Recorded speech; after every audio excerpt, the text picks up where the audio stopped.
Good morning 12th class बच्चे। Last time हम लोगों ने वीडियो में इंडक्टर को डिस्कस किया था कि इंडक्टर क्या होता है और behaviour of AC in inductor. बेटा मैंने आप लोगों को ये बताया था कि कोई भी अगर इंडक्टर है और उसको एसी सप्लाई के साथ कनेक्ट कर देता हूं मैं, एसी सप्लाई के साथ, तो बेटा क्या होगा, ये एसी सप्लाई है V is equal to V not sine omega T. मतलब इसमें वोल्टेज टाइम के साथ चेंज होगी बेटा। जब वोल्टेज चेंज होगी तो इसमें करंट चेंज होगा, और जब करंट चेंज होता है तो इसमें एक इंड्यूस्ड ईएमएफ प्रोड्यूस हो जाती है बेटा। तो that value is equal to E is equal to minus L is equal to DI by dt। That is the value of induced EMF. और ये रिजल्ट मैं आप लोगों को लास्ट टाइम निकलवा चुका हूं बेटा। I इज इक्वल टू मेरे पास आया था I not sine of omega T minus pi by 2, याद होगा आप लोगों को। ये रिजल्ट मैं करंट का निकाल चुका हूं यहां से बेटा। तो वोल्टेज को वेरी करूंगा, करंट को नोट करूंगा, लेकिन they are in not in same phase. ये कौन बता रहा है? Phasor diagram. तो बेटा लास्ट टाइम मैंने ये आप लोगों को फेजर डायग्राम बनवाया था इंडक्टर का, कि कोई भी इंडक्टर है, अगर मैं कहता हूं ओमेगा टी पॉजिटिव, बेटा देखो ये omega T positive anti clockwise, omega T minus pi by 2, मतलब इससे कितना एंगल पे? पाई बाई 2 माइनस पे। ये एंगल कंप्लीट कितने डिग्री था? पाई बाई 2। लेट्स बिहाइंड बेटा, ये इंपॉर्टेंट वर्ड है पाई बाई 2। इसमें एक चीज ध्यान रखना बेटा, करंट की वैल्यू कम लेना, क्योंकि voltage V not by R होती है ना, कि कुछ वैल्यू करंट की कम मिलेगी। तो ये I नोट है और ये V नोट बेटा। ये लेंथ वेक्टर मैं आप लोगों को बता चुका हूं। तो ये फेजर डायग्राम है। ये फेज, ये करंट में फेज देखो बेटा, omega T minus pi by 2, मतलब ओमेगा टी से कितना नीचे? माइनस पाई बाई 2, मतलब एंटी क्लॉकवाइज जाना पड़ेगा। तो मतलब माइनस पाई बाई 2 का मतलब है क्लॉकवाइज मूव करना बेटा। ये V और I के बीच में रिलेशन बताता है। बात इंटरेस्टिंग ये है कि आप लोगों को I की वैल्यू पता थी, I is equal to I not, और I नोट की वैल्यू पता है क्या थी? आप लोग चेक कर लो, V not by omega L थी बेटा। ये मैंने उसको I नोट माना था लास्ट टाइम। ये I नोट की वैल्यू क्या थी? V not by omega L। Omega L देखो बेटा, ये ओमेगा L एक रेजिस्टेंस का काम करता है, और ये रेजिस्टेंस बोला जाता है इंडक्टिव रिएक्टेंस। इंडक्टर का जो रेजिस्टेंस होता है ना, उसको बोलते हैं इंडक्टिव रिएक्टेंस। तो इसका मतलब ओमेगा L बोला जाता है इंडक्टिव रिएक्टेंस बेटा। ये लास्ट वीडियो में आप देख लेना, ये रिजल्ट आया था V not by omega L। और ओमेगा L क्या है? इंडक्टर का रेजिस्टेंस है, क्योंकि V के नीचे तो R ही आता है ना रेजिस्टेंस, लेकिन R तो रेजिस्टेंस होता है जो रेजिस्टर का होता है। तो इसका इंडक्टर में क्या बोला जाता है? Omega L। तो इसको बोलते हैं इंडक्टिव रिएक्टेंस बेटा। L होता है coefficient of self inductance, omega होता है एंगुलर फ्रीक्वेंसी ऑफ करंट या वोल्टेज बेटा। तो इसका मतलब ये ओमेगा और L, ये आप लोग याद रखोगे बेटा, इंडक्टिव रिएक्टेंस। अब बात ये एक टाइप का रेजिस्टेंस ही तो है। अब यहां पे आता है बेटा कि अगर एसी, अगर इंडक्टर में से, इन इंडक्टर बेटा, from inductor DC can not पास बेटा। रीजन क्या है बेटा? डीसी की एंगुलर फ्रीक्वेंसी 0 होती है, क्योंकि डीसी हमेशा स्ट्रेट जाता है, उसकी कोई फ्रीक्वेंसी नहीं होती, नंबर ऑफ रोटेशन नहीं होते। तो बेटा ओमेगा 0 होता है। ध्यान से सुनना, डीसी कैन पास, सॉरी बेटा एक मिस्टेक हो गई, DC can pass without restriction बेटा, और विदाउट रिस्ट्रिक्शन मतलब बिना किसी रिस्ट्रिक्शन के पास हो सकता है डीसी। बट एसी जो है ना, can be restricted by inductor बेटा। ये बात आप याद रखो। एसी तो जो है ना बेटा बिना रिस्ट्रिक्शन के पास हो जाएगा, लेकिन डीसी को क्या फेस करनी पड़ेगी? रिस्ट्रिक्शन फेस करनी पड़ेगी इंडक्टर के अंदर से। इसका रीजन क्या है बेटा? लिख लो, from DC, in DC omega is equal to 0। Angular frequency DC में कभी होती नहीं है बेटा। और जब ओमेगा 0 हो तो ओमेगा L की वैल्यू क्या आ गई? 0। तो इसका मतलब ये रेजिस्टेंस 0 का मतलब क्या है? रेजिस्टेंस 0 का मतलब है कि कोई रिस्ट्रिक्शन करने वाला है ही नहीं वहां पे। तो इसका मतलब ये बात सही है ना कि ओमेगा L 0, मतलब डीसी की ओमेगा 0 होती है, एंगुलर फ्रीक्वेंसी नहीं होती उसके पास। तो ओमेगा L की वैल्यू 0, ये एक टाइप का रेजिस्टेंस है, तो इसका मुझे क्या लिखो बेटा, इंडक्टिव रिएक्टेंस जीरो हो गया बेटा, इंडक्टिव रिएक्टेंस से। और इसका मतलब इंडक्टिव रिएक्टेंस का जीरो का मतलब होने का मतलब है कि उसका रेजिस्टेंस जीरो बेटा, यानी कि इंडक्टर का रेजिस्टेंस ही बोला जाता है इंडक्टिव रिएक्टेंस, तो उसका रेजिस्टेंस जीरो, कोई रोकने वाला है नहीं। तो इसका रेजिस्टेंस जीरो यही होता है ना कि रजिस्टर के अंदर उसको कोई रोकने वाला नहीं है करंट को। अगर ओमेगा एल जीरो होगा तो इंडक्टिव रिएक्टेंस जीरो, तो means current can pass without any restriction, without any restriction. Clear है बेटा। एसी की कुछ ओमेगा होगी, एसी कुछ ओमेगा होगी, ओमेगा एल मल्टीप्लाई करेंगे कुछ रेजिस्टेंस आएगा, तो मतलब एसी को पास करने के लिए क्या करना पड़ेगा बताओ, स्ट्रगल करना पड़ेगा, किसमें से, इंडक्टर में से पास होने के लिए। तो इसका मतलब है एसी करंट को ही रिस्ट्रिक्शन फील होगी, डीसी को रिस्ट्रिक्शन फील नहीं होगी। नोट कर लेना बेटा ये सारी बातें। अब बात है कि सर एसी की फ्रीक्वेंसी बढ़ा दे तो रिस्ट्रिक्शन ज्यादा होगी। एक तो एसी ये बेटा, एक ये, इसकी फ्रीक्वेंसी ज्यादा, इसकी फ्रीक्वेंसी कम, ये ओमेगा वन, ये ओमेगा टू, और आप देख रहे हो ना बेटा omega one is greater than क्या, ओमेगा टू। जितनी फ्रीक्वेंसी ज्यादा उतना इंडक्टिव रिएक्टेंस क्या होगा, ज्यादा। इंडक्टिव रिएक्टेंस एक रेजिस्टेंस ही होता है, तो मतलब क्या कह सकते हैं, इसको ज्यादा रिस्ट्रिक्शन फील होगी बेटा, और इस फ्रीक्वेंसी के करंट को, इसको कम रिस्ट्रिक्शन फील होगी बेटा। तो इसका मतलब आप आराम से बता सकते हो कि फ्रीक्वेंसी पे कैसे डिपेंड करता है रिस्ट्रिक्शन बेटा, किसमें, इंडक्टर में बेटा। अब बात करते हैं, ठीक है सर, ये बात है। अब एक कुछ इसका रीजन ये भी है बेटा, देखो डीसी करंट में कभी ईएमएफ प्रोड्यूस ही नहीं होगी जो उसको अपोज करेगी, मतलब फ्लक्स में, यानी कि जो कोयल है बेटा इसमें ईएमएफ भी प्रोड्यूस नहीं होगी, क्योंकि ईएमएफ प्रोड्यूस होती है करंट के बदलने से, करंट चेंज से। और जब करंट ही चेंज नहीं होगा तो DI by D T zero, क्योंकि कांस्टेंट करंट होता है डीसी, तो मतलब ईएमएफ प्रोड्यूस जीरो, तो मतलब इसके अंदर कोई भी रिस्ट्रिक्शन फील नहीं होगी बेटा। इनके इंडक्टर के अंदर बिना किसी रिस्ट्रिक्शन के डीसी पास कर जाएगा, क्योंकि ओपोजिंग ईएमएफ बेटा जो इस पॉजिटिव को नेगेटिव बनाती है ना, ये ओपोज करने वाले ईएमएफ, इसकी वैल्यू क्या हो जाएगी बताओ, जीरो हो जाएगी। तो इसका मतलब रिस्ट्रिक्शन नहीं होगा बेटा, आप लोग ये बात याद रखोगे। अब बात आती है, ठीक है, इसका ग्राफ भी बनाया था मैंने, ग्राफ भी याद करना, और ये फेजर डायग्राम बेटा, और इसका नेचर। अब बात करते हैं कि इंडक्टर के बाद कैपेसिटर का बिहेवियर कैसा होता है बेटा, अगर एसी सप्लाई में। तो हेडिंग डालो behaviour of capacitor in AC बेटा। इंडक्टर का तो हम बढ़ चुके, एसी बिहेवियर इन कैपेसिटर। वही बेटा वोल्टेज और करंट में रिलेशन निकालना है हमें, तो बेटा फेजर डायग्राम बना देंगे, ये पता चल जाएगा कौन किसको कितना रिस्ट्रिक्ट कर रहा है बेटा। अब यहाँ पे क्या है बेटा, मान लिया एक कैपेसिटर प्लेट है, ये आप लोग सब जानते हो, एक सप्लाई अटैच कर दी एसी की अब की बार बेटा, और वो एसी सप्लाई ऐसे, तो क्या हुआ बेटा, ये सप्लाई इसको प्लेट को चार्ज कर देगी बेटा। ये प्लेट पॉजिटिव, ये प्लेट क्या होगी बताओ, मान लिया नेगेटिव बेटा, ये चार्ज कर दिया इसने, एक टर्मिनल ने, यानी कि ये एक एसी सप्लाई है, एसी सप्लाई तो कभी इसको पॉजिटिव करेगी, इसके नेगेटिव, थोड़ी देर बाद इसको पॉजिटिव कर देगी, इसको नेगेटिव। मतलब क्या है, एसी सप्लाई के टर्मिनल पोलैरिटी बदलती रहती है ना, तो ये प्लेट के नेगेटिव पॉजिटिव बदलते रहेंगे। तो मैं एक टाइम की बात कर रहा हूं, एक टाइम की बात कर रहा हूं, तो होगा क्या बेटा, मान लिया ये पॉजिटिव है, ये नेगेटिव है, यहां से करंट जा रहा है, ध्यान से सुनना, इसकी कैपेसिटेंस सी है, लिख लो बेटा, सी है कैपेसिटेंस, कैपेसिटेंस ऑफ कैपेसिटर बेटा। और इनपुट वोल्टेज तो सबको याद है, V not sine omega T, ये तो सबको पता होनी चाहिए, तीनों में ये देके देखते हैं बेटा। फिर करंट को नोट करते हैं, मेन चीज है करंट को नोट करना, कौन कितना लीड पे जाता है, पीछे रहता है। अब उसमें क्या है कि यहां बड़ी इंटरेस्टिंग है, सी कैपेसिटर, ये इनपुट वोल्टेज बेटा, कैपेसिटेंस सी है कैपेसिटर की। अगर मैं कहूं at an instant of time,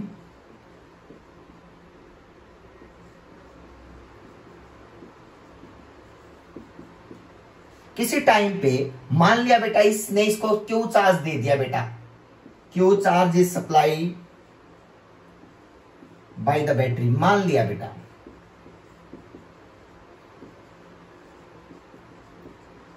ध्यान से सुनना बेटा, तो इसके पास कितनी वोल्टेज आ जाती है, ध्यान से सुनना, इसके यानी कि इस वोल्टेज ने इसको चार्ज कर दिया, तो इसकी वोल्टेज पता है कितनी आ गई बेटा, इसकी वोल्टेज आ गई Q is equal to CV का फॉर्मूला सबने सुना है ना, तो इसके पास वोल्टेज आ गई Q बाई C, मतलब कैपेसिटर के पास जो वोल्टेज डेवलप हुई बेटा चार्ज की वजह से, that is equal to Q by C, जो किसने दी है, V not sine omega T ने प्रोवाइड। इसका मतलब ये वोल्टेज इसके इक्वल होगी। इसका मतलब ये वोल्टेज किसने सप्लाई किया, क्यू बाई सी, तो इसका मतलब ये वोल्टेज क्यू बाई सी के इक्वल होगी किसी टाइम के ऊपर बेटा। तो इसका मतलब V not sine omega T is equal to Q by क्या है बताओ सी, क्योंकि दोनों सर्किट पैरेलल में, ऑब्वियस सी बात है बेटा, जितनी वोल्टेज ये देगी वही तो यहाँ डेवलप होगी बेटा।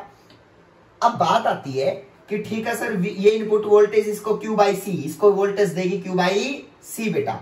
अब बात हमारा तो करंट निकालना, तो करंट तो कहां से निकलेगा, चार्ज से, समझना बेटा, बिल्कुल इजी है।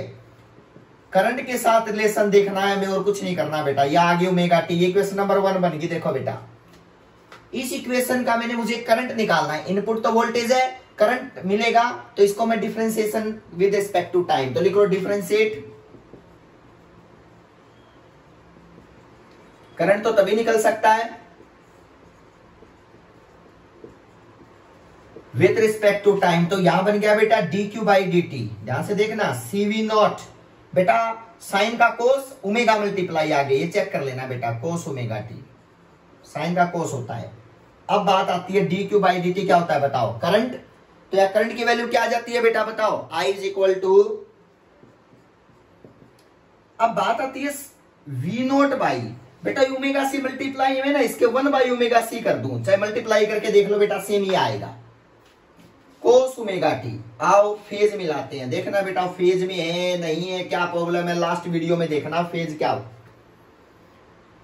ये ओमेगा टी, ये भी ओमेगा टी फेज में है सर, लेकिन एक चीज भूल गए बेटा हम लोग, ये साइन है ये कोस है, तो इसको साइन में कन्वर्ट करना पड़ेगा ना। चलो आओ इसको साइन में कन्वर्ट करके फिर फेज मिलाते हैं बेटा, कि कौन लीड पे है कौन लेग्स बिहाइंड है, क्या रिलेशन आएगा इसमें बेटा। तो देखना ध्यान से, इनपुट वोल्टेज में पहले लिख देता हूं V not sine omega T है बेटा। अब बात आती है सर इसको कैसे लिखे करंट को, इसको मैं आई नोट बोल दूं बेटा, लास्ट में लिख दूंगा आई नोट की वैल्यू वही मैंने लिया V not by 1 upon omega C, बात खत्म बेटा। तो मैं इसको इन्हें बोल दिया आई नोट बेटा, V not upon 1 upon omega C बेटा, सी है कैपेसिटेंस मैं लिखवा चुका हूं, तो आई नोट बेटा साइन को कोस को साइन बनाओ पहले, फिर फेज चेंज हो सकता है, तो बेटा मैंने लिख दिया omega T plus pi by 2 बेटा। ये साइन, ये आप लोगों को पता होना चाहिए कि sign omega T plus pi by 2 cos omega T होता है बेटा, जिसका मतलब ये हमने नोट कर लिया बेटा। अब देखो साइन साइन इक्वल, अब फेज का मैच करेंगे और फेजर डायग्राम बनाने की ट्राई करेंगे, सुनना भाई।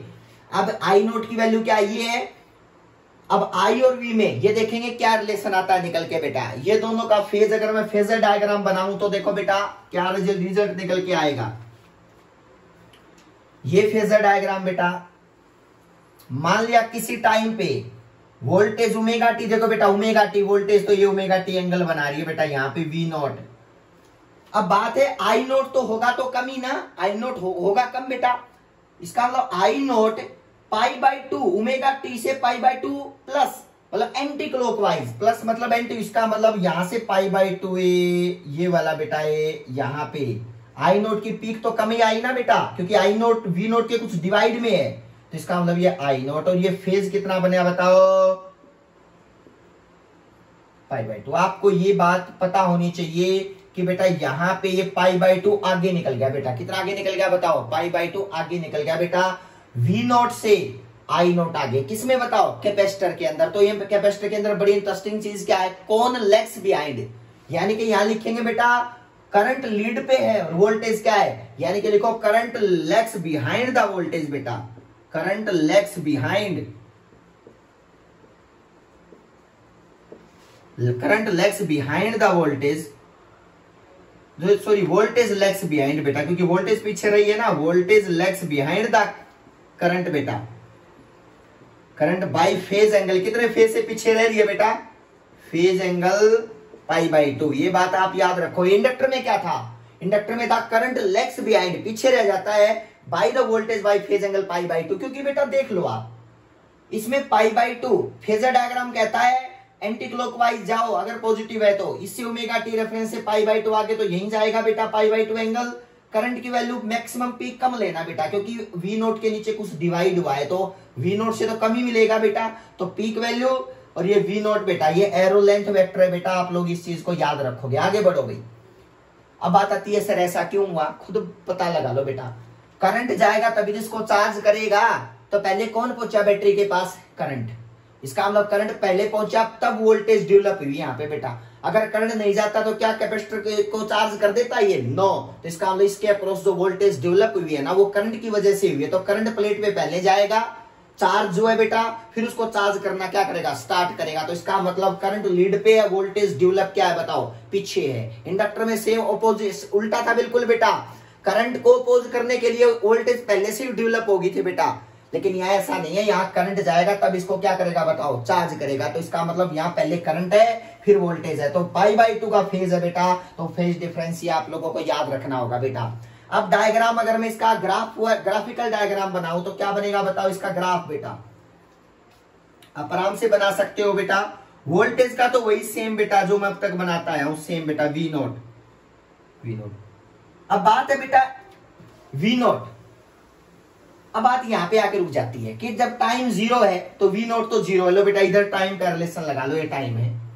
तो जब टाइम 0 या एंगल का लगा लो, कोई प्रॉब्लम नहीं है, थीटा लो, मर्जी आपकी बेटा, क्योंकि ओमेगा टी थीटा होता है। मैंने कहा जब थीटा 0 है तो ये ओमेगा टी क्या होता है? थीटा ही मानना था मैंने, omega T is equal to theta बेटा। ये मैं आप लोगों को बता चुका हूं जनरेटर में भी बेटा। तो ये क्या है? 0, ये 0 पुट करो, यहाँ पे तो V0 की वैल्यू 0 है, लेकिन यहाँ 0 पुट करना बेटा। sin π/2 आया और sin π/2 1 होता है, तो I की वैल्यू क्या होगी? I0। तो इसका मतलब ग्राफ यहां से स्टार्ट होगा प्लस I0 से। लो बेटा ये वैल्यू ठीक है बेटा। रहेगी नहीं, रहेगी कम, इसकी पीक वैल्यू से क्या रहेगी? करंट की वैल्यू कम रहेगी बेटा, क्योंकि V0 के नीचे कुछ डिवाइड हुआ है, तो पीक वैल्यू कम होगी बेटा। अब बात आती है, ठीक है सर आप खुद बता सकते हो बेटा। अब आगे बढ़ो, यहां पे 0, यहां पे मान लिया 90 डिग्री ओमेगा टी, ये हो गया बेटा। अब यहां मैं कह रहा हूं कि इस कंडीशन में π/2, देखो बेटा sin π/2 मैक्सिमम, V0 तो होगी मैक्सिमम बेटा। लो इस पॉइंट पे ये π/2 एंगल पे है बेटा, मान लिया यहां π/2 पुट करो तो sin π बन गया ना, तो करंट क्या होगा? 0। देखो बेटा करंट की करो क्या आई बताओ? 0 आई। मैं इस करो को दूसरी उससे डिनोट कर रहा हूं बेटा, इस करंट वाले को मैं दूसरे मार्कर से डिनोट कर रहा हूं ताकि आपको कंफ्यूजन ना हो जाए बेटा। देखो ये ऐसे आया, ठीक है बेटा। अब बात करते हैं नेक्स्ट। लो π/2, अब ये पाई, इस पे पाई पहुंच गए बेटा, नेक्स्ट पाई। अब पाई क्या है बताओ? यहाँ पाई पुट करो, sin π 0, तो वोल्टेज तो 0 होगी। देखो बेटा वोल्टेज 0, लेकिन करंट 0 नहीं हुआ। पाई 3π/2, तो मतलब पाई पुट करोगे तो 3π/2, करंट में 3π/2 माइनस I0, मतलब यहां से पीक नीचे जाएगी, यहां से 0, यहां से पीक। आप लोगों ने बहुत इंटरेस्टिंग है बेटा, आप लोग इस ग्राफ को याद रखोगे, किस तरह से आप प्लॉट करते जाओगे आपका करंट का ग्राफ ऐसे आएगा। वोल्टेज का ग्राफ क्या है बताओ? वोल्टेज का ग्राफ जो है ना बेटा थोड़ा सा इससे ऊपर है, आप लोग ये याद रखोगे। यहाँ बेटा मैं इक्वल बना देता हूं ऐसे बेटा, तो ये आप लोग याद रखोगे बेटा वोल्टेज का ग्राफ। ये वोल्टेज है ब्लैक मार्कर में, और जो ग्रीन में है बेटा ये क्या है बताओ? ग्रीन में है जो है वो है करंट का ग्राफ बेटा। तो I और V के बीच में ग्राफ प्लॉट करना है तो आप आराम से प्लॉट कर सकते हो बेटा। अब आगे बढ़ते हैं, ठीक है बेटा। ये ग्राफ है, आप लोग देख लेना कि किस तरह से -I0 है, ये -I0 बेटा, यहाँ पे -I0। बस इन दोनों के बीच में ग्राफ ही तो प्लॉट किया है बेटा, बस। कभी थीटा 0, π/2, पाई, यहाँ पे बेटा इस पे होगा 3π/2 होता है एंगल बेटा, यहाँ 2π होता है, इस तरह से आगे बढ़ता जाता है बेटा। बस यहाँ पुट करते रहना, यहाँ और यहाँ बेटा, और V और I के बीच में ग्राफ प्लॉट करना, ऐसा आएगा बेटा। अब देखना, ठीक है। अब बात है जो 1/ωc है, ये क्या है बेटा? देखो V0 याद करो, इंडक्टर में तो यहाँ पे ωL आया था, इसका मतलब 1/ωc भी एक रेजिस्टेंस ही होता है बेटा, क्योंकि V0/R तो होगा, I0 होता है V0/1/ωc। इसका मतलब ये क्या है? कोई रेजिस्टेंस ही तो है, V/R ही आता है नीचे, लेकिन ये किसका रेजिस्टेंस? कैपेसिटर का है, तो इसका मतलब इसको बोलते हैं कैपेसिटिव रिएक्टेंस बेटा, कैपेसिटिव रिएक्टेंस, याद रखना भी। मतलब कैपेसिटर के रेजिस्टेंस को हम कैपेसिटिव रिएक्टेंस बोलते हैं भाई, याद रखना ये बात बेटा। 1/ωc, इसका रेजिस्टेंस 1/ωc, इंडक्टर का ωL बेटा, और रेजिस्टेंस का R। बस बेटा तीनों याद रखना आप लोग। अब आगे सुनते हैं, ठीक है सर। अब AC DC दोनों सप्लाई देते हैं, AC और DC दोनों सप्लाई जोड़ते हैं बेटा यहाँ। अब बात आता है किसको तो कैपेसिटर जाने देगा, किसको ब्लॉक कर देगा। उसमें तो हमने इंडक्टर में तो देखा था डीसी को तो बिल्कुल नहीं रोकता, एसी को रोकता है वो। इसमें कैसा बिहेवियर है देखो बेटा, खुद ये बात आप लोग खुद बता सकते हो, नोट कर लेना भाई, इंपॉर्टेंट है। अब बात इसमें कौन सा पास हो सकता है कौन सा नहीं हो सकता, ये सोचने वाली बात है बेटा। मान लिया ओमेगा 0 होता है डीसी के लिए, ध्यान से देखना बेटा। ओमेगा 0 का मतलब है 1/0 मतलब इन्फिनिटी, मतलब 1/ओमेगा c किसको अप्रोच कर गया बताओ, इन्फिनिटी को। ध्यान से देखना बेटा, इसका मतलब इन्फिनिटी रेजिस्टेंस किसको फेस करना पड़ेगा, डीसी को। इसका मतलब डीसी को इन्फिनिटी रेजिस्टेंस फेस करना पड़ेगा, किसमें से पास करते टाइम, कैपेसिटर में से। इसका मतलब डीसी कभी कैपेसिटर के अंदर से पास नहीं हो सकता बेटा, यानी कि DC can not pass from capacitor बेटा। ओनली एसी कैन पास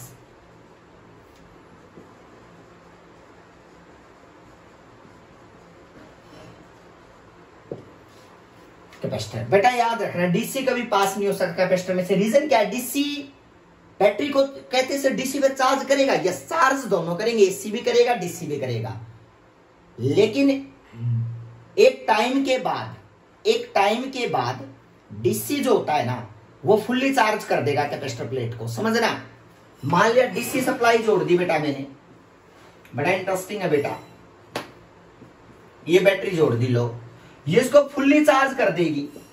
एक टाइम आएगा जब इसकी वोल्टेज और इसकी वोल्टेज दोनों इक्वल हो जाएंगी, तो क्या हो जाएगा बताओ, क्योंकि इसको चार्ज कर रहा है ना, ये चार्ज कर रहा है तो इसकी वोल्टेज बढ़ रही है। तो एक टाइम आएगा जब इसकी इनपुट जो सप्लाई दे रहे हैं वो आउटपुट के बराबर आ जाएगी, डीसी है तो बेटा। तो इसका मतलब करंट क्या हो जाएगा बताओ, ब्लॉक, यानी कि ब्लॉक हो जाएगा करंट बेटा, करंट। तो ये डीसी बैटरी से पॉसिबल ओनली बेटा। अगर एसी होगा तो क्या करेगा, कभी तो इसका टर्मिनल बदल देंगे, पॉजिटिव नेगेटिव, नेगेटिव पॉजिटिव, कभी ये पॉजिटिव कभी ये नेगेटिव, मतलब चार्जिंग डिस्चार्जिंग, चार्जिंग डिस्चार्जिंग, इस तरह का बिहेवियर रखेगा कौन, एसी बेटा। मतलब एसी का बिहेवियर यही होगा कि एक टाइम के लिए तो ये पॉजिटिव प्लेट है, अगले साइकिल के लिए पॉजिटिव बन जाएगी, ये कौन सी बन जाएगी बताओ, नेगेटिव। फिर अगला साइकिल आया तो ये डिस्चार्ज होके पॉजिटिव और ये क्या बन जाएगी, नेगेटिव। मतलब बड़ा इंटरेस्टिंग है ये, आपको एलसी ऑसिलेशन आएगा तब सिखाऊंगा ये चीजें बेटा, कि इस तरह से बस आप याद रखो कि एसी तो पास हो सकता है, क्योंकि एसी का तो terminal charging discharging fully charge हो जाएगा, पूरी वोल्टेज बढ़ जाएगी, इतनी देर में टर्मिनल बदल जाएगा, फिर डिस्चार्ज, फिर टर्मिनल बदल जाएगा, चार्जिंग डिस्चार्जिंग होके बेटा। इस तरह से एसी को तो कोई प्रॉब्लम आएगी नहीं, सर्किट में करंट फ्लो करता रहेगा बेटा कैपेसिटर के अंदर से, कैपेसिटर में। लेकिन डीसी के लिए मुश्किल है बेटा, क्योंकि डीसी के टर्मिनल थोड़ी बदलेंगे, जो वोल्टेज सेट होगी वो तो होगी बेटा, दोनों बराबर हो गए तो करंट जाएगा ही नहीं इसके अंदर से। तो ये बात आप लोग याद रखोगे कि एसी और डीसी में डिफरेंस होता है कैपेसिटर के नेचर में। चार्ज दोनों करते हैं, एसी भी डीसी भी, लेकिन एसी कुछ टाइम के लिए चार्ज करता है, लेकिन डीसी परमानेंट चार्ज करता है कैपेसिटर को बेटा। तो इसका मतलब डीसी परमानेंट चार्ज को कैपेसिटर करके अपना करंट को ब्लॉक कर देता है, वो अंदर को करंट नहीं जाने देगा। फिर एसी क्या है, चार्ज करेगा फिर इसको डिस्चार्ज कर देगा, फिर चार्ज फिर डिस्चार्ज बेटा, क्योंकि उसके टर्मिनल बदलते रहेंगे बेटा, बैटरी के टर्मिनल बदलते रहेंगे। तो इसका मतलब ये बात आप लोग याद रखोगे। क्लियर है बेटा, नेक्स्ट यहीं से स्टार्ट करेंगे। Thank you so much.